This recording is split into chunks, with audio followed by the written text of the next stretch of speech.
নির্বাচনী ব্যয় ৩,১৫০ কোটি টাকার বেশি ছাড়িয়েছে। এর মধ্যে আইনশৃঙ্খলা বাহিনীর জন্য ১,৪০০ কোটি, পরিচালনায় ১,২০০ কোটি এবং অন্যান্য কার্যক্রমে ব্যয় হবে।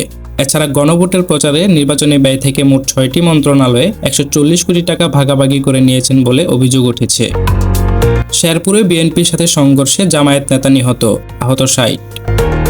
ভারতের সংসদে গতকাল বুধবার প্রয়াত ভারতীয় ব্যক্তিত্বদের পাশাপাশি শ্রদ্ধা জানানো হয়েছে বাংলাদেশের সাবেক প্রধানমন্ত্রী বেগম খালেদা জিয়াকে। এই সময় সংসদে উপস্থিত ছিলেন ভারতে নিযুক্ত বাংলাদেশের হাইকমিশনার রিয়াজ হামিদুল্লাহ। নির্বাচনী প্রচারণায় নামলেন জামায়াত আমিরের স্ত্রী।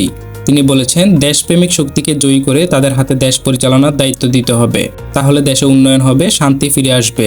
গতকাল রাজধানীর মণিপুর বালিকা উচ্চ বিদ্যালয় মাঠে মহিলা সমাবেশে তিনি এই আহ্বান জানান। বিদ্যমান আইনে যারা দেশ চালাতে চায় তারা জুলাইয়ের সাথে গাদ্দারি করেছে, বললেন পীর সাহেব চরমুনাই। সৌদিতে থাকা ৬৯,০০০ রোহিঙ্গাকে পাসপোর্ট দেবে বাংলাদেশ, বলেন পররাষ্ট্র উপদেষ্টা।